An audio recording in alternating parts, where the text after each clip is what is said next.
పూజ్యులైన Patriji sir గారికి కర్మ ధ్యానం ద్వారా కర్మ విపాకము కర్మ ధ్యానం ద్వారా మన కర్మలన్నీ మనం తెలుసుకొని క్లియర్ చేసుకునే అంత గొప్ప తత్వాన్ని అందించిన వంశీ సార్ గారికి మన చేయి పట్టుకొని అజ్ఞానం నుండి జ్ఞానం వైపు నడిపించడానికి ఒక తల్లిలా ముందుకు నడిపిస్తున్న హైమా మేడంకి పాద నమస్కారాలు. అందరి గురువులకు, మన ఆత్మ బంధువులందరికీ నమస్కారం.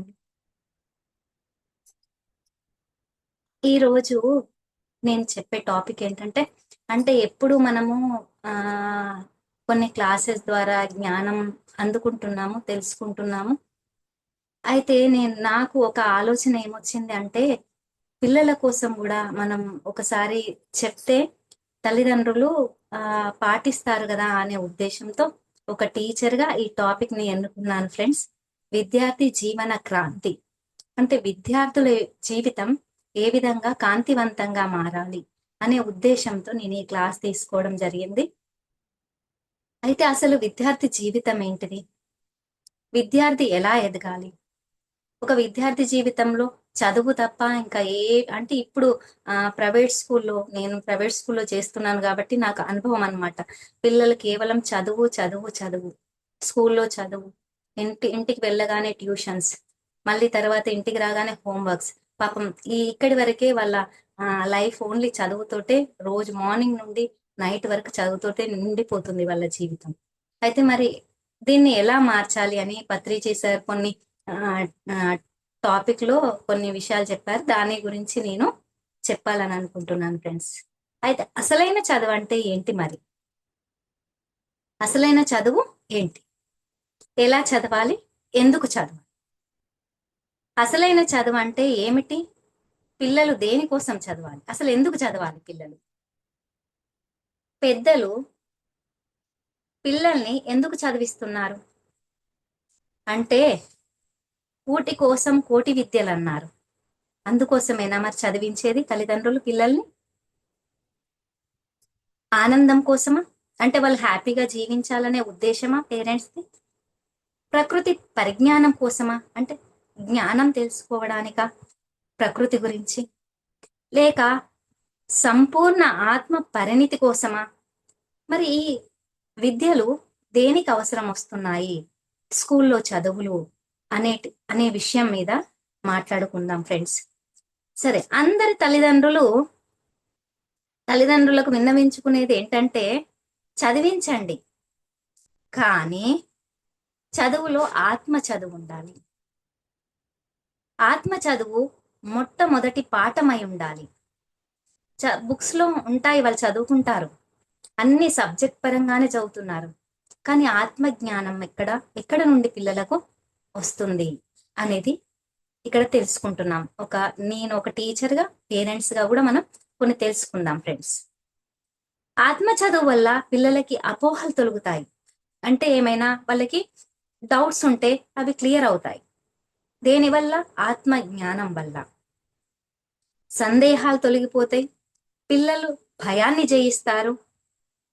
చదువులో అయినా, ఆటల్లో అయినా, పాటల్లో అయినా భయాన్ని వదిలేస్తారు. అంటే చదువులోనైనా కొంతమంది పిల్లలు భయపడుతూ ఉంటారు, ఈ ఆన్సర్ రాదు, టీచర్ ఏమంటదో అనే భయం. ఆటల్లోనైనా నేను గెలుస్తానో ఓడుతానో అనే భయం. పాటలు నేర్చుకోవాలంటే సంగీతం నాకు రాదు అనే భయం. ఇవన్నీ భయాలు, అపోహలు పిల్లల్లో ఉంటాయి. ఆనందంతో, ఉత్సాహంతో ఏ పోటీలోనైనా నెగ్గాలి అంటే ఏం కావాలి అంటే ఆత్మజ్ఞానం కావాలి.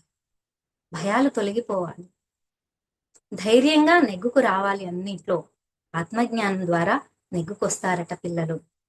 అక్షరాభ్యాసం అంటే ఏంటి? అక్షరాలు నేర్చుకోవడమేనా? కాదు కదా, ఆత్మ చదువు ఉండాలి అందులో. క్షరం అంటే క్షరం కానిది అక్షరం. క్షరం కానిది అంటే నశించనిది. నశించనిది ఏంటి? క్షరం అంటేనేమో నశించేది, అక్షరం అంటేనేమో నశించండి. అంటే మనం ఆ అక్షరాన్ని నేర్చుకున్నామంటే మనం లైఫ్ లాంగ్ ఆ అక్షరాలు మనం ఇప్పుడు చదువుకుంటూ మన లైఫ్ లీడ్ చేస్తూనే ఉన్నాము. క్షరం కాదు, అది నాశనం కాదు చదువు. అదే ఆత్మ చదువు కూడా దానితో పాటు ఆత్మ చదువు ఉన్నట్లయితే జీవితం అద్భుతంగా ఉంటుంది వాళ్ళది. కాబట్టి అక్షరాలతో పాటు ఆత్మజ్ఞానం కూడా అవసరమని అంటున్నారన్నమాట. ఆత్మ నశిస్తుంది. ఆత్మ నశిస్తుందా? నశించదు. దేహం మాత్రమే నశిస్తుంది. అంటే దేహం కొంతకాలానికి మనం ఈ దేహాన్ని వదిలిపెట్టొచ్చు, కానీ ఆత్మ మాత్రం స్థిరంగా ఉంటుంది కదా. ఏ విధంగానైతే అక్షరాలైతే స్థిరంగా ఉంటాయి, ఆత్మ స్థిరంగా ఉంటుంది. ఆత్మకు నాశనం లేదు, దేహానికి మాత్రమే నాశనం ఉంది. ఆ విధంగానే ఆత్మ జ్ఞానానికి ఎప్పుడూ నాశనం లేదు. ఎందుకని అన్నారు మరి అట్లా అంటే, ఈ జన్మలో మనం ఎంత జ్ఞానమైతే సంపాదించుకుంటామో, ఎంత విజ్ఞానాన్ని అయితే సంపాదించుకుంటామో, అది మనం ఈ జన్మలో ఎంత సంపాదించుకుంటామో ఆ జ్ఞానాన్ని మాత్రమే మనం మళ్ళీ ఆత్మ ద్వారా తీసుకెళ్తామన్నమాట మనతో.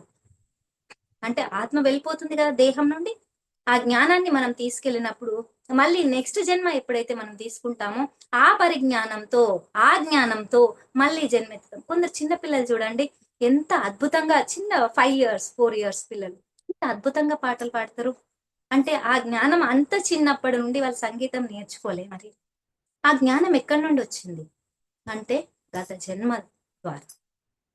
ఆ జ్ఞానం గత జన్మలో ఉంది కాబట్టే ఈ జన్మలో వాళ్ళంత అద్భుతంగా పాడగలుగుతున్నారు, అంత అద్భుతంగా నాట్యం చేయగలుగుతున్నారు. కొంతమంది డాన్స్ లో ఎంత పర్ఫెక్ట్ ఉంటారు పిల్లలు, డాన్స్ నేర్చుకోగలుగుతున్నారు అంటే అది గత జన్మ నుండి వచ్చిన జ్ఞానం ద్వారా ఆ చిన్నప్పుడే వాళ్ళు ఆ జ్ఞానాన్ని పట్టుకుంటారనమాట. కాబట్టి మనం జ్ఞానాన్ని ఎప్పుడు పక్కన పెట్టొద్దు, ఆత్మజ్ఞానాన్ని ఎప్పుడు పక్కన పెట్టొద్దు. చదువుతో పాటు ఆత్మజ్ఞానం కూడా మనతో పాటు కంటిన్యూ అవుతూ ఉండాలన్నమాట. అంటే ఇప్పుడు మనం, ఫర్ ఎగ్జాంపుల్ నేను ఈ ఏజ్కి వచ్చిన తర్వాత ఎంత లేటుగా నేను జ్ఞానాన్ని సంపాదించుకున్నాను. అదే చిన్నప్పటి నుంచి నాకు నా తల్లిదండ్రులే ధ్యానులై ఉంటే, నాకే జ్ఞానం చెప్పుంటే, నాకే ధ్యానం నేర్పించుంటే ఇప్పటి వరకు ఎంత జ్ఞానాన్ని సంపాదించుకునేదాన్నో అని అనుకుంటాను. కానీ తల్లిదండ్రుల ధ్యానం, మా నాన్న పూజ చేసేవాడు 1 hour, దేవుడి రూమ్ లో కూర్చుని ధ్యానంలోనే ఉండేవాడు, కమండలం పెట్టుకుని మాల జపమాల తిప్పుకుంటూ కూర్చునేవాళ్ళు. కానీ ఎప్పుడు నేను అది ధ్యానం అని, అది జ్ఞానం అని నేను తెలుసుకోవాలనే తపన ఎప్పుడు, అంటే స్కూల్కి వెళ్ళడం, రావడం, రాసుకోవడం, ఆడుకోవడం, ఇంతే తప్ప అందులో ఉన్న జ్ఞానం మా నాన్న ఎప్పుడు నాకు చెప్పాలని ట్రై చేయలే, నేను అడగాలని ట్రై చేయలేదన్నమాట. ఇప్పుడు తెలుసుకోవాలని తపన నా లోపల లేకుండే. నాన్న కూడా ఇట్లా మరి ఇది ధ్యానం అంటారు బిడ్డ, కూర్చోవాలి, ధ్యానం చేయాలి, జ్ఞానం సంపాదించుకోవాలని ఎప్పుడు వాళ్ళ పనులు వాళ్ళు అంతే. కార్పెంటర్ వర్క్ చేసేవాళ్ళు కాబట్టి మార్నింగ్ టు ఈవినింగ్ వర్క్ చేసుకుంటూ ఉండేవాళ్ళు తప్ప మరి ఈ జ్ఞానం అంటే ఏంటిది అనేది చెప్పే ప్రయత్నం చేయలేదు నాన్న. అదే చెప్పే ప్రయత్నం ఆ టైంలో నేను చిన్నప్పుడే నాకు చెప్పేది ఉంటే ఇప్పటి వరకు ఎంత జ్ఞానం ఉండేది నా దగ్గర, ఎంత శక్తి ఉండేది నా దగ్గర అని నాకు అనిపిస్తూ ఉంటది ఇప్పుడు. ఆ విధంగానే ఇప్పుడు మన పిల్లలు మన ఇంట్లో ఉన్నారు, అంతే ఆ పిల్లలకు ఆత్మజ్ఞానం చెప్పాలి, నేర్పించాలి, ధ్యానం చెప్పాలి. చెప్తుంటే 5 years లోపు పిల్లలకైతే ఈజీగా థర్డ్ ఐ ఓపెన్ అవుతుందట, అన్ని తెలుసు, ఈజీగా తెలుసుకోగలుగుతారట వాళ్ళు. కానీ మనం తల్లిదండ్రులు ధ్యానులు కాకపోతే పిల్లలకి 5 years ఇక్కడ, ఇప్పుడు 40 years వరకు కూడా ధ్యానం గురించి తెలియకుండా ఉండడం అంటే ఎంత అజ్ఞానం. కాబట్టి ఈ మన తల్లిదండ్రులు జ్ఞానులై ఉంటే పిల్లలు ఎంత జ్ఞానం సంపాదించుకోగలుగుతారు తల్లిదండ్రుల దగ్గర నుంచి. ధ్యానులై తల్లిదండ్రులు ఉండడం పిల్లలు చేసుకున్న పుణ్యం అని అంటారు. కాబట్టి ధ్యానం గురించి మనం తెలిసిన వారికి ఎంత వీలైతే అంతవరకు మనం చెప్పుకుంటూ పోదాం. పిల్లలకు పెద్దలు, చిన్న పిల్లలైనా సరే కూర్చోబెట్టాలి, వాళ్ళు తెలియజేయాలి జ్ఞానం విలువ, అభ్యాసం విలువ తెలియజేయాలి, ఆధ్యాత్మికం గురించి తెలియజేయాలి. చిన్న పిల్లలు కదా, వాళ్ళకి ఏం తెలుసు అనుకుంటారు, కానీ చాలా షార్ప్ ఉంటారు. న్యూ ఎనర్జీ అంటారు కదా, న్యూ ఎనర్జీ ఉంటుంది వాళ్ళు, ఎంత ఫాస్ట్ గా ఉంటారు పిల్లలు. కాబట్టి మనం ఆత్మ జ్ఞానాన్ని అందించే ప్రయత్నం చేస్తాం, పెద్దలు లేదు చిన్న అందరికీ చెప్పుకుంటూ పోదాం. కానీ విద్యార్థి జీవితం నుండి నేర్చుకున్నట్టయితే అద్భుతమైన శక్తివంతులుగా మారుతారు పిల్లలు. కాబట్టి మన పిల్లలకి మనం తెలిసిన, చిన్న పిల్లలకు మన ఇంటి పక్కనైనా మన వాళ్ళైనా కానీ, ఒకవేళ స్కూల్ టీచర్స్ అయినా కానీ పిల్లలకు ఖచ్చితంగా జ్ఞానాన్ని అందించాలి, అది మన ధర్మం. పిల్లలందరూ అక్షరాస్యులు కావాలి, అదేవిధంగా ఆత్మానుభావులుగా ఎదగాలి. అక్షరాస్యతతో పాటు ఆత్మజ్ఞానం కూడా ఎదుగుతూ ఉండాలి. శ్వాస విజ్ఞానం లేదా శ్వాస విద్య అనేది బుద్ధుడి ద్వారా, పత్రిజీ సార్ ద్వారా మనం నేర్చుకున్నాం, తెలుసుకోగలిగాము. విద్యార్థి జీవనం అంటే ఏ విధంగా ఉంటుంది మరి? విద్యార్థి జీవితానికి కావాల్సింది ఏంది? ఒక సబ్జెక్ట్ వినాలి క్లాస్ లో అంటే ఎంత ఏకాగ్రత, కాన్సన్ట్రేషన్ కావాలి. వాళ్ళ మైండ్ ఎటువైపు అయినా వెళ్ళింది అనుకోండి, కథం ఆ పాయింట్ మిస్ అయినట్టే వాళ్ళ లైఫ్ లో. అంటే ఏకాగ్రత లోపిస్తుంది. దేని వల్ల ఏకాగ్రత లోపిస్తుంది అంటే వీళ్ళకు ధ్యానం, ఆత్మజ్ఞానం లేకపోవడం వల్ల. అదే ఒకవేళ ఆత్మజ్ఞానం ఉండుంటే ఖచ్చితంగా ఏకాగ్రతతో ఉంటారు. ఖచ్చితంగా పాయింట్ టు పాయింట్ ఏం చెప్తున్నారు, ఇంట్లో అమ్మ వాళ్ళైనా, స్కూల్లో టీచర్స్ అయినా, లేదా ఏమైనా జ్ఞానానికి సంబంధించిన విషయాలైనా ఈజీగా క్యాచ్ చేయగలుగుతారు పిల్లలు. కాబట్టి ఖచ్చితంగా మనం అభ్యాసంతో పాటు ఆత్మజ్ఞానం చెప్తూనే ఉండాలి. వాళ్ళకి తెలిసే అంతవరకు. నెగ్లెక్ట్ చేస్తూ ఉంటారు కొంతమంది పిల్లలు, వాళ్ళకు కూడా చెప్పాలి. జ్ఞానం యొక్క గొప్పతనాన్ని తెలియచేయాలి. వాళ్ళలో ఏకాగ్రత పెరుగుతుంది ధ్యానం ద్వారా, పట్టుదల పెరుగుతుంది. ఏదైనా ఆ, చదువుకోవాలంటే అది నేర్చుకోవాలి అంతే, పట్టుదల పెరిగిపోతుంది వాళ్ళ లోపల, జ్ఞాపక శక్తి పెరుగుతుంది, ఏక సంధాగ్రహత పెరుగుతుంది, చురుకుదనంగా ఉంటారు, ఉత్సాహ శక్తిగా ఉంటారు. ధ్యానం వల్ల అన్నీ కావాలి పిల్లలలో. ఇందులో ఏది లోపించినా గానీ పిల్లలు నీరసపడిపోతూ ఉంటారు. కాబట్టి ఇవన్నీ ఉండాలి అంటే ఇవన్నింటితో పాటు చదువు ఉండాలి. చదువులో కదా ఏకాగ్రత చూపించేది, ఆటల్లో కదా చురుకుదనం చూపించేది, ఆసక్తిగా తెలుసుకోవాలనే తపన ఉంటే కదా జ్ఞానం నేర్చుకునేది. కాబట్టి ఇవన్నీ పిల్లల లోపల కంపల్సరీ ఉండాల్సింది. దీంతో పాటు చదువు కూడా అవసరం. ఎందుకంటే ఇప్పటి ప్రపంచంతో పోటీ పడాలి అంటే చదువు ఖచ్చితంగా అవసరమే, కావాలి చదువు. ఆడుకోవాలి, పాడుకోవాలి, అందరితో కలిసిమెలిసి జీవించాలి. ఈ ఆటల్లో పాటల్లో కలిసిమెలిసి జీవించడం అంటే ఇప్పుడు పిల్లలు ఆడుకుంటూ ఉంటే, ఇప్పుడు కబడ్డీ కానీ ఖోఖో ఒక గ్రూప్ ఉంటది. అంటే కబడ్డీ ఆడుతుంటే ఇక్కడ అటువైపు ఆపోజిట్ ఒక గ్రూప్ ఉంటుంది, ఇటువైపు ఒక గ్రూప్ ఉంటుంది. ఇక్కడ ఇటో 7 మెంబర్స్, అటో 7 మెంబర్స్. అయితే ఏంది, వాళ్ళ లోపల ఆటలు ఆడుకునేటప్పుడు వాళ్ళ కలిసిమెలిసి ఉండడం అనేది తెలుస్తూ ఉంటుంది. అందుకొరకే ఆటలు ఆడించాలి, పిల్లల్ని ఆడుకొనివ్వాలి. ఈ ప్రస్తుతం స్కూల్లో చదువు చదువు తప్ప ఒక ఒక ఆ, అంటే క్లాస్ ఒక పీరియడ్ మనం గేమ్స్ కి తీసుకెళ్తే ఆ టైం వేస్ట్ అవుతుంది అనుకుంటున్నారు. కానీ పిల్లల్లో యూనిటీ పెరగాలి అంటే, వాళ్ళకు శరీరంలో రక్త ప్రసరణ జరగాలి అంటే ఆటలు చాలా అవసరం. వాళ్ళు ఎదగాలంటే, వాళ్ళ మైండ్ ఫ్రెష్ కావాలి అంటే ఆటలు చాలా అవసరం. కబడ్డీ ఆడినప్పుడు ఒక ఆయన లీడర్ ఉంటారనమాట. అంటే ఆయన ఆయన చెప్పినట్టు, అంటే ఒక టీం లీడర్ లెక్క ఉంటే ఆయన చెప్పినట్టు వీళ్ళందరూ వినాలన్నమాట. మనం ఇటు నుండి వెళ్ళి అతన్ని, అంటే ఆపోజిట్ టీం వాళ్ళు వచ్చినప్పుడు మనం ఇట్లా పట్టుకోవాలి, వాళ్ళు మనం క్యాచ్ చేయాలి, మనం పాయింట్స్ సంపాదించుకోవాలి అని ఒక ఒక లీడర్ చెప్పినప్పుడు వీళ్ళందరూ వింటూ ఉంటారు. అంటే దాని అర్థం ఏంది, ఎవరైతే మనకి పెద్ద ఉంటారో వాళ్ళు చెప్పినట్టు మనం వినాలి అంటే దాని అర్థం పెద్దలు చెప్పే మాటను వినాలి అనే ఆలోచన అక్కడ వస్తుంది. ఒకసారి వాళ్ళు లీడర్ కావచ్చు, ఒకసారి నువ్వు లీడర్ కావచ్చు. అప్పుడు ఏమైతుంది, టీంలో ఏ విధంగా కలిసిమెలిసి ఉండాలి, ఒకరు చెప్పిన మాటను వినగలిగే అంత శక్తి మనకు వస్తుంది అక్కడ.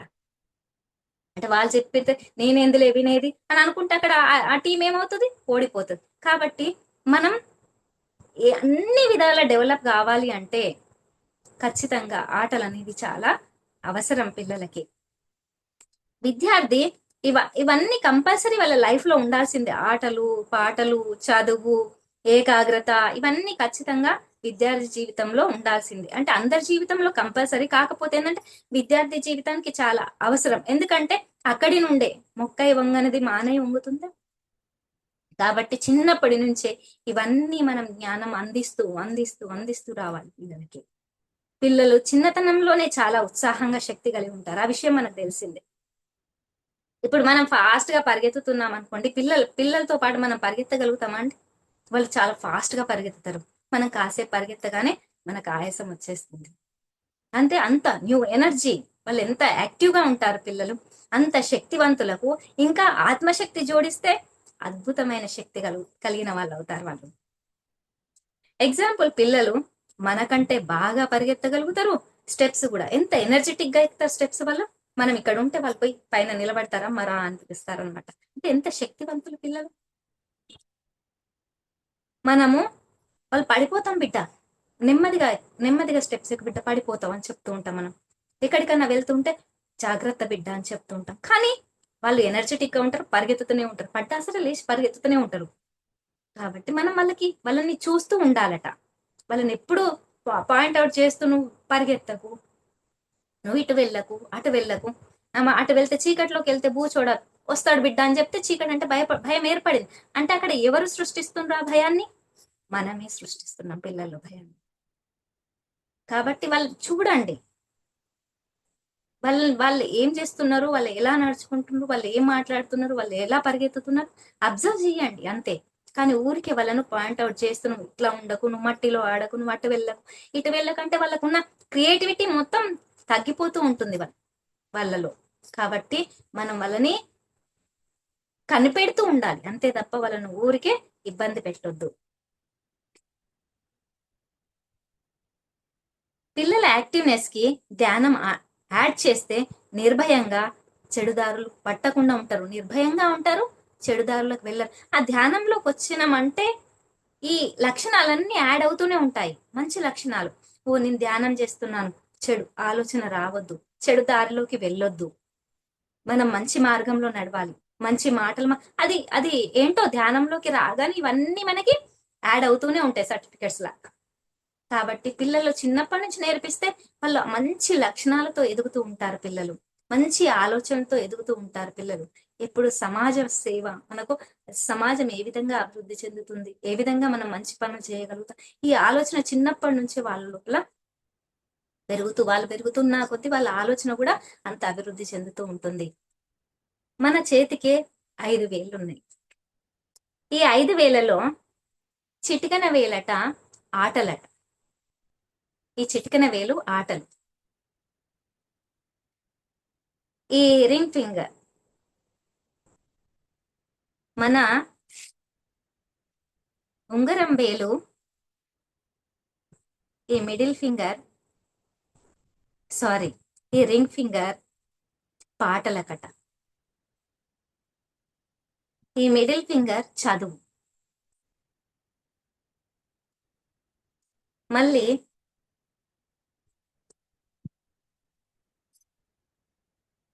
చూపుడు వేలు ఉంది చూడండి, ఈ చూపుడు వేలు యాక్టివిటీస్ అట. ఈ థమ్ ఫింగర్, ఇది ధ్యానం అట. అయితే ఇప్పుడు ఈ 5 ఫింగర్స్ లో ఇప్పుడు మనం ఈ చూపుడు వేలుని తీసేసాము.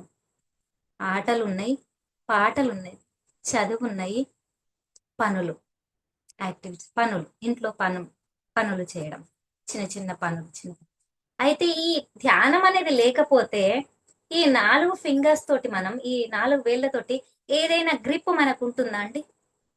మనం ఏదైనా ఒకటి అంటే ఒక బౌల్ గాని ఏదైనా పట్టుకున్నామంటే అది గ్రిప్ ఉండదు, జారిపోతూ ఉంటుంది చేతిలో నుండి. అదే విధంగా ధ్యానం అనేది లేకపోతే, ఈ ధ్యానం అనేది ఈ థమ్ ఫింగర్ ఎప్పుడైతే మనం తీసేస్తామో అప్పుడు ఈ జీవితంలో ఈ 4 మన చేజారిపోతూ ఉంటాయట. కాబట్టి ఈ ధ్యానాన్ని ఎప్పుడైతే వీటన్నింటికి యాడ్ చేస్తామో అప్పుడు మనం ఆటలలో యాక్టివ్గా ఉంటాం, పాటలలో యాక్టివ్గా ఉంటాం, చదువులో యాక్టివ్గా ఉంటాం, పనులలో యాక్టివ్గా ఉంటాం. కాబట్టి ఈ ధ్యానాన్ని ఒక్కటి మనం ఈ 4 ఫింగర్స్ యాడ్ చేసినప్పుడు మన జీవితం అద్భుతమైన గ్రిప్ మన జీవితానికి ఉంటుంది, మన లైఫ్ అద్భుతంగా మారుతుంది, మన ఆలోచన అద్భుతంగా మారుతుంది. కాబట్టి ఈ ఫింగర్స్ యొక్క ప్రాధాన్యత తెలుసుకోవాలి. ధ్యానాన్ని ఈ ఫింగర్ మనకి ఒక స్టోరీలో కూడా విన్నాం కదా అండి, ఏకలవ్యుడు ద్రోణాచార్యుడు ఆ ఈ థమ్ ఫింగర్ అడుగుతాడు ఏకలవ్యుడిని. ఎందుకంటే ఆయన ఆ బాణాలు సంధించినప్పుడు అర్జునుడి కంటే చాలా యాక్టివ్ గా ఆయన ఆ బాణాలు సంధించగలుగుతాడు అనమాట. ఇంత క్రియేటివిటీ ఉన్న వ్యక్తి ఎవరు అని చూస్తే ఏకలవ్యుడు. అయితే ఈయన మాటిస్తాడు కదా వాళ్ళ తండ్రికి, నేను అర్జున్ని చాలా ఆ అద్భుతమైన ఈ బాణాలు సంధించడంలో ఇతన్నే గొప్ప స్థాయికి ఎదిగేలా చేస్తానని తండ్రికి మాటిస్తాడు. కాబట్టి మళ్ళీ తర్వాత ఈ క్షత్రియ ధర్మమే కదా, ఇవన్నీ చేయాలి, వాళ్ళు కాదు కదా అని ఉద్దేశంతో ఆయన థమ్ ఫింగర్ అడుగుతారు. అంటే ఎందుకంటే బాణాలు సంధించాలంటే ఖచ్చితంగా ఈ ఫింగర్ లేని మనం బాణం పట్టుకొని మనం సంధించలేం కదా. ఆ ఉద్దేశంతో ఈ థమ్ ఫింగర్, ఇది ఇది లేకపోతే ఈ 4 ఫింగర్స్ నుంచి గ్రిప్ ఉండదు కదా అనే ఉద్దేశంతో. అంటే కొన్ని కొన్ని మనం స్టోరీస్ ద్వారా విన్నప్పుడు కూడా కొన్ని అర్థమవుతూ ఉంటాయి అన్నమాట. ఇవన్నీ చదువుతూ ఉంటే మనకు అర్థమవుతూ ఉంటాయి. ఓహో, దీనికి అర్థం ఇదా అని ఆలోచన వస్తుందన్నమాట. అయితే మొదట చిటికెన వేలుని తీసుకున్నట్లయితే ఇది ఆటలకు సంకేతం అని చెప్పుకున్నాం కదా ఫ్రెండ్స్. పిల్లలు డైలీ చక్కగా ఆడుకోవాలి, వాళ్ళకి ఆ స్వతంత్రం ఉంది కాబట్టి పిల్లలు ఆడుకోవాలి. స్కూల్ నుంచి రాగానే మళ్ళీ ఏమైనా స్నాక్స్ తిని పాలు మళ్ళీ రాసుకోబిట్ట, చదువుకోబిట్ట అంటే వాళ్ళ బ్రెయిన్. ఇప్పుడు మనము ఒక క్లాస్ లో 40 మినిట్స్ 45 మినిట్స్ ఎందుకు పెట్టారంటే ఒక సబ్జెక్ట్ మీద అంతకు మించి వాళ్ళు ఆ కాన్సన్ట్రేట్ చేయలేకపోతారు ఆ సబ్జెక్ట్ మీద. కాబట్టి 45 మినిట్స్ పెడతారు, 40 మినిట్స్ పెడతారు. కాబట్టి మళ్ళీ స్కూల్ నుంచి రాగానే మళ్ళీ చదవంటే వాళ్ళ బ్రెయిన్ లో పాపం ఎక్కడుంది ప్లేస్. కాబట్టి టైం ఇవ్వండి, పిల్లలకు ఆడుకునివ్వండి. స్కూల్ నుంచి రాగానే ఆటలు కంపల్సరీ ఉండాలి, హ్యాపీగా ఆడుకోవాలి వాళ్ళు. ఫ్రీనెస్ ఇవ్వాలి పిల్లలకు, కాస్త యాక్టివ్ గా ఉంటారు, గ్రూప్ తో ఆడుకుంటారు, అందరితో కలిసిమెలిసి ఉండడం అనేది అలవాటైపోతుంది. కాబట్టి ఇది చాలా అవసరం ఆటలు పిల్లలకి. నెక్స్ట్ రెండవ వేలు గురించి మనం చెప్పుకున్నాం, రింగ్ ఫింగర్. ఇది పాటలకు సంకేతం. అయితే సంగీతం పిల్లలకి ఫిల్మీ సాంగ్స్ పాడుతూ ఉంటారు, ఫోక్ సాంగ్స్ పాడుతూ ఉంటారు పిల్లలు, చిన్న చిన్న పిల్లలు. గొంతెత్తి పాడాలి పిల్లలు.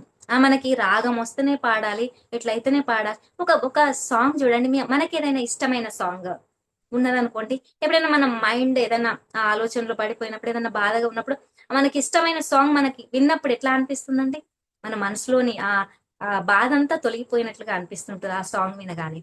అదే విధంగా పిల్లలు మనం మనకు పాటలు వచ్చేది ఉంటే పాడుకుంటే ఇంకా హ్యాపీగా ఉంటాం అనమాట. అది పిల్లల్లో అలవాటు చేస్తూ ఉండాలి. వాళ్ళు ఈ రాగము, ఈ తాళము ఇవన్నీ పక్కన పెట్టేసేయాలి. పాటలు చాలా ఇంపార్టెంట్. వాళ్ళు ఎట్లా వస్తే అట్లా వాళ్ళని పాడనీయాలన్నట పిల్లలు అని పత్రిజీ సార్ అన్నారు. పాడనివ్వండి, నేర్చుకోవాలి వాళ్ళు. భజనలు చేయించాలి వాళ్ళతో, కీర్తనలు చేయించాలి. వీలైతే వాళ్ళకు ఇంట్రెస్ట్ ఉంటే సంగీతం నేర్పించాలి. ఇలా పిల్లల్లో క్రియేటివిటీని నింపుతూ ఉండాలి. ఆ క్రియేటివిటీ ద్వారా వాళ్ళు చాలా హ్యాపీగా జీవించగలుగుతారు. కాబట్టి పిల్లల క్రియేటివిటీని తెలుసుకొని మనం అందులో వాళ్ళకి నైపుణ్యాన్ని పెంచే ప్రయత్నం చేస్తాం ఫ్రెండ్స్. ఇవన్నీ నేర్చుకుంటాం, పాటలు పాడుకుంటూ మానసికంగా ఉత్సాహంగా మనం ఉంటామన్నమాట. అంటే పిల్లలు మనమైన. Third finger, middle finger. ఇది సంకేతం ఏంటంటే మొదటి వేలు, ఇక్కడ మనం ఆటలు లేవు పిల్లలకి, చదివే. నెక్స్ట్ పాటలు లేవు, చదువు ఉంది. ఇందులో చదివే నింపుతున్నాం, ఆటలలో చదివే నింపేస్తున్నాం పిల్లల్ని, పాటలలో చదివే నింపేస్తున్నాం, చదువులో చదివే నింపేస్తున్నాం. వాళ్ళకి మిగతా టైం ఏం లేదు పాప. కాబట్టి మొత్తం అన్ని వేలు చదువుతో నింపేయద్దు, చదువును చదువుతోటే నింపాలి. మిగతా అన్ని యాక్టివిటీస్ తో నింపేసేయాలి, ఆటలతో నింపేసేయాలి, పాటలతో నింపేసేయాలి, చదువుతో నింపేసేయాలి. అయితే వీళ్ళు ఒకవేళ ఇట్లనే చదువు చదువు చదువు ఇంకేం తెలియదు వీళ్ళకి పాపం. తెలియకపోవడం వల్ల చిన్న సమస్య వచ్చినా వాళ్ళు పెద్ద ప్రాబ్లం గా ఫీల్ అవుతూ ఉంటారనమాట. ఫేస్ చేయలేరు ప్రాబ్లమ్స్ ని. ఎందుకంటే వీళ్ళకి ఒక పుస్తక పరిజ్ఞానం మాత్రమే ఉంది, జీవిత పరిజ్ఞానం లేదు. కాబట్టి సమస్య వస్తే వాళ్ళు తట్టుకోలేరు. కాబట్టి చిన్నప్పటి నుంచే మనం ప్రయత్నం చేస్తాం, చిన్న చిన్న సమస్యలకు పరిష్కారం. వాళ్ళు దొరకని ప్రశ్నలే మిగులుతాయి అన్ని లైఫ్ లో. వాళ్ళ పరిష్కారం దొరకక మళ్ళీ ప్రశ్న, దాని వెనుక ఇంకొక ప్రశ్న, ఇంకొక ప్రశ్న, ఇంకొక ప్రశ్న లేదండి. కాబట్టి మనం వాళ్ళకి లైఫ్ లో అద్భుతమైన లైఫ్ ను ఇవ్వాలి అంటే ఖచ్చితంగా ఇవన్నింటికి ధ్యానం యాడ్ చేయండి. అందుకే విద్యార్థి జీవితం అంటే కేవలం చదువుకే పరిమితం కాదు, ధ్యానం కూడా చాలా అవసరం. చదువులో చురుకుదనం, ఏకాగ్రత ధ్యానం వల్లనే పెరుగుతుంది. ఏకాగ్రత పెరగాలంటే ధ్యానమే అవసరం. చురుకుదనం పెరగాలన్నా ధ్యానమే అవసరం. కాబట్టి చదువుకు ధ్యానాన్ని యాడ్ చేస్తాం ఫ్రెండ్స్. నెక్స్ట్, ఫోర్త్ ఫింగర్, చూపుడు వేలు. పనులకు సంకేతం. పిల్లలు చదువుకుంటున్నారు కదా అనే ఉద్దేశంతో వాళ్ళు ఏం లేదు, రాసుకుంటూ చదువుకుంటూ కూర్చుంటారు అంతే. వాళ్ళకి పనులు కూడా ఏం చెప్పరు పేరెంట్స్. చదువుకుంటుండ్రు పాపం కొడుకు, చదువుకుంటూ పాపం బిడ్డ అని అనుకుంటూ ఉంటారు. కానీ వాళ్ళకి పనులు కూడా చెప్పాలి. వాళ్ళ పనులు వాళ్ళు చేసుకున్న వాళ్ళ హ్యాపీనెస్ వేరే. చిన్న చిన్న పనులు, సాక్సులు పిండుకోవడము, వాళ్ళ వాళ్ళ బ్యాగ్ వాళ్ళు సర్దుకోవడము, వాళ్ళ బాక్స్ వాళ్ళు పెట్టుకోవడం, చిన్న చిన్న పనులు చెప్తూ ఉండాలి పిల్లలకి. చెప్తూ ఉంటే వాళ్ళకి పని అంటే ఏంటో తెలుస్తుంది. మొత్తానికి వాళ్ళకి ఏం తెలియకుండా తర్వాత తర్వాత వాళ్ళకు పెద్ద పెద్ద పనులు చెప్తూ ఉంటే వాళ్ళు వినరు. ఎందుకంటే వాళ్ళకి అలవాటు లేదు కాబట్టి. కాబట్టి వాళ్ళు చిన్నప్పటి నుండే ఆ చిన్న చిన్న చేతులతోటి చిన్న చిన్న పనులు చేస్తుంటే మనకు హ్యాపీగా అనిపిస్తుంది. వాళ్ళకు కూడా కాన్ఫిడెంట్ వస్తూ ఉంటది అనమాట. ఓహో, నేను ఈ పని చేయగలను, నా బాక్స్ నేను పెట్టుకోగలుగుతాను, నా సాక్స్లు నేను పిండుకోగలుగుతాను. అంటే మరీ 4 ఇయర్స్ 5 ఇయర్స్ గురించి చెప్తలేనండి. ప్రతి విద్యార్థి చిన్న చిన్న పనులు చేసుకోవాలి కంపల్సరీ. ప్రతి ప్రతి పనికి అమ్మ పైన నాన్న పైన ఆధారపడకూడదు. కొంచెం ఎదిగిన పిల్లలు 11 ఇయర్స్ 10 ఇయర్స్ వచ్చినాయంటే చిన్న చిన్న పనులు చేసుకుంటూ ఉండాలి. ఇంట్లో ఆడపిల్లలు తల్లికి సహాయం చేయాలి, మగపిల్లలు తండ్రికి సహాయం చేయాలి. షాప్ కి వెళ్ళాలంటే వెళ్ళాలి, తీసుకురావాలి. వాళ్ళకి అవన్నీ నేర్పించాలి పిల్లలు చిన్నప్పటి నుండి. ఎందుకంటే మగపిల్లలు బాధ్యతలు చూసుకోవాల్సి వస్తూ ఉంటది పెద్ద పెరిగిన తర్వాత. ఆడపిల్లలు ఇంట్లో పనులన్నీ చూసుకోవాల్సి వస్తుంది. కాబట్టి ఇవన్నీ చిన్న చిన్నగా పిల్లలకి నేర్పిస్తూ ఉంటే వాళ్ళు పెద్దగా అయిన తర్వాత ఏది భారంగా భావించరు ఫ్రెండ్స్. అన్ని హ్యాపీగా వాళ్ళు లైఫ్ లీడ్ చేస్తూ ఉంటారు అనమాట. విద్యార్థులుగా ఉన్నప్పుడు ఏమి పని చేయకుండా ఉంటే వాళ్ళు భారంగా ఫీల్ అయ్యి, వాళ్ళు పనులు ఇబ్బందిగా ఫీల్ అయ్యి, వాళ్ళు ఇదేంటి నా కర్మ అనుకుంటారనమాట. కాబట్టి ఇది కర్మ కాదు, బాధ్యత అని వాళ్ళు నడుచుకునే విధంగా వాళ్ళని మనం తయారు చేస్తాం. అది మన పైనే ఉంది, ఆధారపడి ఉంది. కాబట్టి మన వంతు సహాయం మన పిల్లలకి మనం అందిస్తాం. ఏం లేదు, ధ్యానం నేర్పించడం, జీవిత విలువల్ని నేర్పించడం, దాంతో పాటు చదువు. మరి 5వ వేలైన థమ్ ఫింగర్, ఇది ధ్యానానికి సంకేతం కదా ఫ్రెండ్స్. ప్రతిరోజు ఆటలు పాటలు చదువు పనులు ఉన్నట్లే ప్రతిరోజు ధ్యానం. అంటే మనకు చెప్తూ ఉంటారనమాట. ఇప్పుడు నేను చాలా సార్లు విన్నాను, సార్ చెప్పినప్పుడు మేడం చెప్పినప్పుడు విన్నాను. మనము ఆహారం ఎంత అవసరమో మనకి, ఈ రోజు నేను అన్నం తింటున్నాను అంటే ధ్యానం కూడా అంతే. ధ్యానం చేస్తేనే అన్నం తింటాను అనే ఆలోచన పెట్టుకున్నట్టయితే ఖచ్చితంగా ధ్యానం చేస్తాను. ఈ రోజు నేను వాటర్ తాగాలి అంటే ధ్యానం చేయాలి, ధ్యానం చేస్తేనే వాటర్ తాగాలి అనే ఉద్దేశం ఎప్పుడైతే మనకు కలుగుతుందో, అంటే వాటర్ తాగినప్పుడల్లా అన్నం తిన్నప్పుడల్లా అనట్లేదు. అంటే మనకి లైఫ్ అంటే ఒక రోజులో మనకి ఏవేవి అవసరాలు అంటే తినడము, వాటర్ తాగడం కానీ, మళ్ళీ మన వర్క్స్ మనం చేసుకోవడం అని, ఎంత రొటీన్ లైఫ్ ఏ విధంగా ఉంటుందో ధ్యానం కూడా అదే మన లైఫ్ లో ఒక పార్ట్, మన రోజులో ఒక పార్ట్, మన రోజులో కూడా ఒక భాగమే. కాబట్టి ధ్యానాన్ని ఎప్పుడు అశ్రద్ధ చేయొద్దు ఫ్రెండ్స్. ధ్యానం అన్నది లేకపోతే ఏ రోజు కూడా పూర్తి కాదు. ఆ రోజు ఏదో వెళ్తీ ఉన్నట్లే అంతే. ధ్యానం లేకపోతే ఆ రోజు కంప్లీట్ కానట్టే. కాబట్టి ధ్యానం కంపల్సరీ. ఎవరైనా సరే, పిల్లలు కానీ పెద్దలు కానీ, ఎవరి వయసు ఎన్ని సంవత్సరాలు, అంటే మనం గంటలు గంటలు ధ్యానం అంటే మనకు అలవాటు అయిపోయింది కదా ఫ్రెండ్స్. కాబట్టి మనం గంటైనా కూర్చోగలుగుతాం, 2 గంటలైనా కూర్చోగలుగుతాం. కానీ పిల్లలు అట్లా కూర్చోలేరు కదా. కాబట్టి మనం వాళ్ళకి ఎట్లా నేర్పించాలి అంటే, నీ వయసు ఎంతో అన్ని నిమిషాలు కూర్చోబిడ్డా అని చెప్తే వాళ్ళు అన్ని నిమిషాలు కూర్చుంటారు. కూర్చున్నప్పుడు అది అలవాటుగా మారి టైం పెంచొచ్చు తర్వాత. కానీ ఖచ్చితంగా మనం ఫస్ట్ ఎవరికైనా చెప్పాలి అంటే, నువ్వు గంట సేపు కూర్చో అంటే కథం, వాళ్ళు ఎవరు కూర్చోరు, వాళ్ళు చేయరు ఇక, ధ్యానమే చేయరు.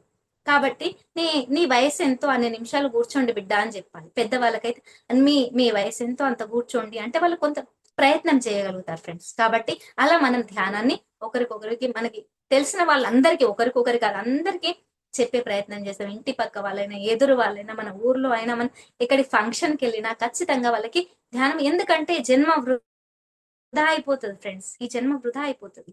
ఖచ్చితంగా చెప్పాలి. మన వంతు సహాయం అదే మనం చేసేది. ఈ 5 వేలలో ముఖ్యమైనది ఏంటంటే బ్రొటన వేలే. అంతే కదా ఫ్రెండ్స్. గ్రిప్ లేదు మరి, లేకపోతే మన లైఫే గ్రిప్ తప్పిపోతుంది. కాబట్టి ఖచ్చితంగా మనం గ్రిప్ లో ఉంచుకుందాం మన లైఫ్ అంటే. ఖచ్చితంగా ఈ బొటన వేలు ఉండాల్సిందే గ్రిప్ కొరకు. అదే విధంగా మన లైఫ్ ను గ్రిప్ లో పెట్టుకోవాలి అంటే ఖచ్చితంగా ధ్యానం అనేది ఉండాల్సిందే మన లైఫ్ లో. కాబట్టి మన లైఫ్ లో డైలీ డైలీ డైలీ రోజులో మన భాగం ధ్యానం కూడా. అది కూడా గంట టైం, మార్నింగ్ ఈవినింగ్ ఒక గంట, పడుకునే ముందు ఒక గంట ఖచ్చితంగా మనం చేయాల్సిందే ధ్యానం. ఎందుకంటే మనకు అలవాటు ఉంది ఫ్రెండ్స్, కూర్చోగలుగుతాం మనం. కాబట్టి ఫస్ట్ స్టార్టింగ్ వాళ్ళకి అట్లా చెప్తే సరిపోతుంది. ఎన్ని నిమిషాలు ఉంటే ఎంత ఏజ్ ఉంటే అన్ని నిమిషాలు కూర్చోండి అని చెప్తే సరిపోతుంది. కానీ మనమైతే చేయగలుగుతాం కదా ఫ్రెండ్స్. కూర్చోవాలి గంట గంట. మనం తెలుసుకోవాలి, మన జన్మేంటో తెలుసుకోవాలి. అసలు ఎందుకు జన్మించాను నేను, నా జన్మ కారణం ఏంటిది తెలుసుకునే ప్రయత్నం ఖచ్చితంగా చేస్తూనే ఉండాలి. తెలిసే అంత వరకు ధ్యానం చేస్తూనే ఉంటాం. కర్మలేంటో తెలుసుకునే అంత వరకు ధ్యానం చేస్తూనే ఉంటాం. ధ్యానం మన లైఫ్కి ఎంత అవసరమో ఇప్పుడు తెలుస్తుంది. నేను కూడా ఈ క్లాస్ చెప్పే అంత ముందు వరకు కూడా ధ్యానం చెయ్యాలి అని అనుకునేదాన్ని. కానీ ఈ ఈ ఈ రోజు నేను ఈ టాపిక్ ప్రిపేర్ అయినప్పుడు ఎంత ఇంపార్టెంట్ లైఫ్ కి అనేది. ఒక్కోసారి ½ కూర్చునేదాన్ని, అంతే టైం అవుతుంది, స్కూల్కి వెళ్ళాలి, టైం అవుతుంది అనే హడావిడిలో నేను టైం ½ అంతే. కానీ ఈ రోజు నేను మళ్ళీ ఈ టాపిక్ రాసిన తర్వాత మళ్ళీ కూర్చున్నాను నేను ధ్యానంలో. అంటే ఎంత ఇంపార్టెంట్ ఇది లైఫ్ లో. అంటే ఇంతకు ముందు తెలియదా అని కాదు, తెలిసినా గానీ నెగ్లెక్ట్ చేయడం అన్నమాట. కాబట్టి మనం నెగ్లిజియన్స్ అనేది నేను కూడా కొన్ని సార్లు అట్లా చేస్తుంటాను. కానీ ఖచ్చితంగా పాటించాలనే ఉద్దేశం నాలో కలిగింది. ఎందుకంటే మనం ఓన్లీ చదవడం కంటే చెప్పినప్పుడు మనం ఆచరించాలి ఫస్ట్ అనేది ఆలోచన వస్తుంటది. కాబట్టి మనం క్లాస్ చెప్పాలి అని అంటారనమాట మేడం కూడా. హైమా మేడం క్లాస్ చెప్తుంటే మనకి ఇంకా ఎక్కువ అది చదువుతాము. 2 సార్లు ఎలా చెప్పాలి అనేది ఆ టాపిక్ ని ప్రిపేర్ అవుతూ ఉంటాం. కాబట్టి మనకి ఇంకా ఎక్కువ మనం కాన్సన్ట్రేషన్ తో మనం ఆ సబ్జెక్ట్ ని చెప్పగలుగుతాం, ఆచరించగలుగుతాం. ధ్యానం అంటే పిల్లలు ప్రతి విషయాన్ని ధ్యానం వల్ల అర్థం చేసుకోగలం. మనం ఇప్పుడు ఒక ఏదైనా విషయం ఒక మాట అన్నాం అనుకోండి, ధ్యానం ముందు ఒకలా అర్థం చేసుకోగలుగుతారు పిల్లలు. పెద్దలైనా ధ్యానం తర్వాత ఒకలా అర్థం చేసుకుంటారు. అది సేమ్ మాట, అది ఒకటే మాట, అది అంతకు ముందు అన్న మాట అదే మాట. ధ్యానం చేసిన తర్వాత అంటే మనం ధ్యానం కొంతకాలం చేసిన తర్వాత సేమ్ ఎదుటి వాళ్ళు అదే మాట అంటారు. కానీ అంతకుముందు మనకు ఒకలా అర్థమవుతుంది, ధ్యానం చేసిన తర్వాత ఒకలా అర్థమవుతుంది. ఎందుకంటే జ్ఞానం సంపాదించుకుంటున్నాం కాబట్టి, సత్సంగంలో ఉన్నాం కాబట్టి. ఏ సక్సెస్ నైనా ఫెయిల్యూర్ నైనా సమానంగా ఈక్వల్ గా చూడగలుగుతాం మనం ధ్యానంలో అయితే. ఒకవేళ అదే ధ్యానంలో లేని వాళ్ళు సక్సెస్ ని చాలా హ్యాపీగా ఫీల్ అవుతూ ఉంటారు, ఫెయిల్యూర్ తట్టుకోలేక ఎంతో మంది జీవితాలు బలి అయిపోతున్నాయి. వంశీ సార్ అంటారు, కను రెప్పపాటులు 2 ముగ్గురు చనిపోతూ ఉంటే వాళ్ళ లైఫ్ వాళ్ళకు తెలియదు కాబట్టి, వాళ్ళ ధ్యానం తెలియదు కాబట్టి, వాళ్ళ జ్ఞానం లేదు కాబట్టి వాళ్ళంతా ఈజీగా వాళ్ళ ప్రాణాన్ని తీసుకోగలుగుతున్నారు. కానీ ఎంత అద్భుతమైంది జన్మ మరి అని ఎప్పుడు తెలుస్తుంది మనకు ధ్యానంలోకి వస్తే. మనం ఎంత చిన్న కణంగా ఉన్నప్పుడు పోరాడినం తల్లి గర్భంలోకి చేరడానికి. తల్లి ఇంత ఇంత ప్లేస్ లోనే మనం సర్దుకొని బ్రతికినాం అమ్మ గర్భంలో. కానీ బయటికి వచ్చినప్పుడు శ్వాస మనకు ఆ తల్లి పేగ ఎప్పుడైతే కట్ చేస్తారో శ్వాస తీసుకోవడం మన అంతకు ముందు తల్లి తీసుకున్న శ్వాసతోటి మనం బ్రతికినాం, అంటే ఉన్నాం కడుపులో. కానీ బయటికి వచ్చినాక మనం శ్వాస తీసుకోవడం మనకు తెలవడానికి ఏడుస్తాం, ఏడ్చి మన శ్వాసను మనం తీసుకునే ప్రయత్నం చేస్తాం. ఎన్ని ప్రయత్నాలు చేసినాం చిన్న పసిగుడ్డుగా ఉన్నప్పుడే. ఇప్పుడెందుకు లైఫ్ అంటే భారంగా అనిపిస్తుంది, బాధగా అనిపిస్తుంది. అంటే అంటే మీరు అన్ని చేయించారు అన్నట్టు కాదు, కాదు ఫ్రెండ్స్. నేను కూడా ఒకప్పుడు ఇంతే బాధపడ్డా, ఏడ్చిన, ఎందుకు ఈ లైఫ్ అని అనుకున్నా. కానీ తర్వాత గురువును పట్టుకున్న తర్వాత వంశీ సార్ అనే అద్భుతమైన గురువు దొరికిన తర్వాత, హైమా మేడం చెప్పే మార్గంలో నడిచిన తర్వాత నాకు జ్ఞానాన్ని నేను తెలుసుకోగలిగిన ఫ్రెండ్స్. ఎంత ఒక్కొక్క మాస్టర్ రోజు క్లాసెస్ అంటే నేను క్లాసెస్ చెప్తున్నాను కాబట్టి అప్పుడప్పుడు నేను టైంకి సత్సంగం వరకు నేను ఖచ్చితంగా జాయిన్ అవుతాను, తెలుసుకుంటాను. రోజు ఒక కొత్త టాపిక్, కొత్త జ్ఞానం తెలుసుకునే ప్రయత్నం చేయాలి. అది మన లైఫ్ లో ఒక పార్ట్ అంతే. ప్రతి ప్రతిదీ సమస్యగానే కనిపిస్తుంది మనకు. ఎందుకంటే మనకు జ్ఞానం లేదు కాబట్టి, అజ్ఞానంలో ఉన్నాం కాబట్టి ఆ సమస్య పెద్దగా అనిపిస్తుంది. ఎంత కొండంత సమస్యగా అనిపిస్తూ ఉంటది మన జ్ఞానం లేనప్పుడు. అదే జ్ఞానం వచ్చినాక ఆవగింది ఇది ఒక పెద్ద సమస్య అనిపిస్తూ ఉంటది మనకిప్పుడు. అంటే మనకు విచక్షణ జ్ఞానం లేకపోవడం వల్ల ఫ్రెండ్స్. కాబట్టి మనము ఈ క్లాసెస్ ద్వారా రోజు సత్సంగంలో ఖచ్చితంగా మనం ఉండాలి. ధ్యానం ఖచ్చితంగా మనకు ఉండాలి. స్వాధ్యాయం ఖచ్చితంగా ఒక్క పేజీ అయినా ఏదైనా ఒక జ్ఞానానికి సంబంధించిన ఒక టాపిక్ చదవాలి. ఇవి ఫాలో అవుతున్నాను ఫ్రెండ్స్. నేనైతే డైలీ ఖచ్చితంగా ఫాలో అవుతూ ఉంటాను. ధ్యానంలో నిష్ణాతులు కావాలి అంటే మనం ఏం చేయాలి? మై డియర్ ఫ్రెండ్స్, మనమందరం ధ్యాన శాస్త్రాన్ని అభ్యసించాలి, నేర్చుకోవాలి, అభ్యాసం చేస్తూనే ఉండాలి. మన భూమి పైన ఈ దేహం ఉన్నంత వరకు అభ్యాసం అభ్యాసం అభ్యాసం. జీవితం విద్యార్థిగా ఆనందంగా విద్యార్థిగా ఆనందంగా ఉండాలి, కుటుంబంలో ఆనందంగా ఉండాలి, జీవితంలో ఆనందంగా ఉండాలి. దీన్ని మనం అర్థవంతంగా జీవించాలి. జీవించడం ఒక లెక్క కాదు ఫ్రెండ్స్, అర్థవంతంగా జీవించాలి, ఆనందంగా జీవించాలి. ఏదో జీవితం గడిచిపోయింది అంటూ ఉంటారు కదా పెద్దల మాటలు. ఏదో బిడ్డ నా జీవితం ఇట్లా గడిచిపోయింది అని అంటూ, అట్లా గడిచిపోయింది కాదు. ఆ జీవితం అర్థవంతంగా జీవించాలి, అర్థవంతంగా మాట్లాడాలి. మన మాటలో చేంజ్ వస్తూ ఉంటది ధ్యానంలోకి వచ్చి. నేను స్టార్టింగ్ లో చెప్పిన క్లాసెస్ కి ఇప్పుడు చెప్పిన క్లాసెస్ కి అంటూ ఉంటారనమాట, చాలా చేంజ్ వచ్చిందిరా నీ లోపల అని అంటుంటారనమాట. అంటే మనకు కొంత తెలుస్తూనే ఉంటది, తెలుసుకునే ప్రయత్నం చేస్తూనే ఉంటాం మనం. ఆనందమయ జీవితం కోసం శరీరాన్ని తీసుకున్న దేనికోసం? అద్భుతమైన జీవితం కోసం తీసుకున్నాం. కానీ ఇక్కడికి రాగానే అన్ని నాకు వచ్చిన కష్టం జీవితంలో ఎవరికి రాలేదనుకుంటాం. అది కష్టం కాదు. మనకు ఈ జీవితంలో మనం నడవడానికి మనకి ఎదురు దెబ్బలు తగిలినా గానీ మనం ఎంతవరకు నిలబడతాము, మన కర్మలు మనం ఎన్ని తెచ్చుకున్నామో అవన్నిట్లో మనం నిలబడి సాధిస్తామా లేదా అని మనకు ఒక టెస్ట్. అది మనం టెస్ట్ లో పాస్ కావాలి కదా. మరి మనం ఫస్ట్ క్లాస్ కానీ సెకండ్ క్లాస్ టెస్ట్ రాస్తే అందులో పాస్ అయితేనే కదా ముందుకు మనం వెళ్ళేది, లేకపోతే అక్కడే ఉంటాం కదా ఫ్రెండ్స్. కాబట్టి పాస్ అవుదాం, నేర్చుకుందాం. మనం ఆన్సర్స్ నేర్చుకొని రాసి మనం ఒక క్లాస్ పై మెట్టు వెళ్ళాం కదా. అదే విధంగా జీవితంలో కూడా అంతే, మనం నేర్చుకుంటూ వెళ్దాం, ఒక్కొక్క మెట్టు ఎదుగుదాం, అందరికీ మనం జ్ఞానాన్ని పంచుదాం. లేకపోతే మళ్ళీ సరి అయిన జీవితం కోసం మళ్ళీ జన్మెత్తాలా? మళ్ళీ జన్మెత్తాలి. మళ్ళీ ఇక్కడ మనం ఆగిపోయినాం అనుకోండి, మళ్ళీ జన్మెత్తాలి. మళ్ళీ ఇక్కడే మన జీవితాన్ని ఆపేసాం అనుకోండి, మళ్ళీ జన్మెత్తాలి. కాబట్టి జీవితాంతం భగవంతుడు ఎంతవరకు ఇచ్చిండో అంతవరకు జీవిస్తాం. జీవించి అందులో ఎన్ని ఆటుపోట్లైనా ఎదుర్కొని హ్యాపీగా ప్రతిదాన్ని అద్భుతమే కదా. సమస్య అద్భుతమే, అది ఆలోచిస్తే అద్భుతంగా ఉంటుంది సమస్య కూడా. ఎందుకంటే అందులో మనం ఎలా పరిష్కరించుకుంటాము ధ్యానులమై ఉండి అని మనకు టెస్ట్ కదా. అది ఎంత అద్భుతంగా పరిష్కరించుకుంటే అంత అద్భుతమైన మార్కులు వస్తాయి మనకు. కాబట్టి మనం ప్రయత్నం చేస్తూనే ఉన్నాం ఫ్రెండ్స్. అంటే మనము ఈ ధ్యానంలోకి వచ్చాక ఆలోచన విధానంలో చేంజ్ అవుతుంది కదా.